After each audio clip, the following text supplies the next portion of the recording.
यहां पर इस पैरेललोग्राम की सबसे पहले बच्चों हम हाइट को मेजर करेंगे। तो ये हमारे पास पैरेललोग्राम की हाइट होगी। इसने क्या किया, हमारे पैरेललोग्राम को दो हिस्सों में बांट दिया। इस हिस्से को हम ट्रांसलेट करके इधर पे शिफ्ट कर देते हैं बच्चों। तो अब ये हमारे पास एक रेक्टेंगल फॉर्म कर गया है।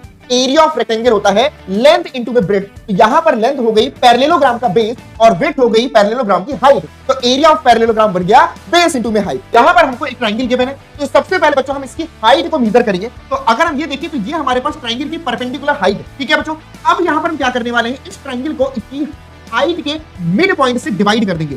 जैसे हमने इसको डिवाइड किया और ऊपर वाले ट्रायंगल को ट्रांसलेट किया इस तरफ पे बच्चों, तो हम देख सकते हैं कि ये एक पैरेललोग्राम फॉर्म कर लेता है। और जैसे कि बच्चों हमें पता है कि area of parallelogram base into में हाइट होता है, और यहां पर हमने हाइट का जस्ट हाफ कर दिया है, तो area of triangle 1/2 base into में हाइट होगा। यहां पर हमारे सामने कोऑर्डिनेटर गिवन है। सबसे पहले चेक करते हैं क्या ये एक रोम्बस है। तो जैसे ही बच्चों हमने इसकी साइड को देखा तो ये हमने देख सकते हैं कि चारों की चारों साइड इसकी इक्वल है।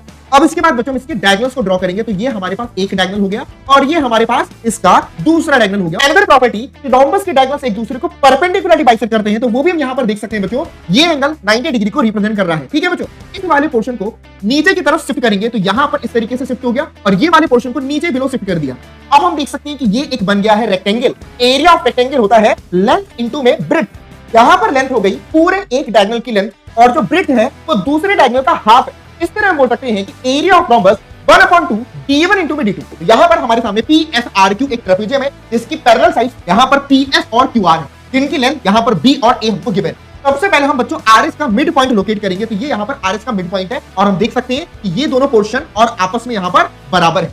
इस मिड पॉइंट को बच्चों हम Q से ज्वाइन कर देंगे। तो ऐसे ज्वाइन करने से ये एक ट्रायंगल बन जाता है। इस ट्रायंगल को हम नीचे की तरफ ट्रांसलेट कर देते हैं बच्चों, तो ये एक कंप्लीट ट्रायंगल का फॉर्मेशन यहां पर हो जा रहा है। एरिया ऑफ ट्रायंगल हमको पता है 1/2 बेस इनटू में हाइट होता है। तो इस ट्रायंगल का बेस हो गया E प्लस ए, क्योंकि ये ए लेंथ यहां पर हमने शिफ्ट किया है, तो ये हो गया बेस B प्लस ए और हाइट वही है जो कि ट्रेपेजियम की थी। तो इस तरीके से एरिया ऑफ ट्रेपेजियम हो गया 1/2 इनटू में सम ऑफ पैरेलल साइड्स इनटू में हाइट। अगर ऐसे पढ़ोगे तो नाम भूल जाओगे लेकिन कॉन्सेप्ट नहीं।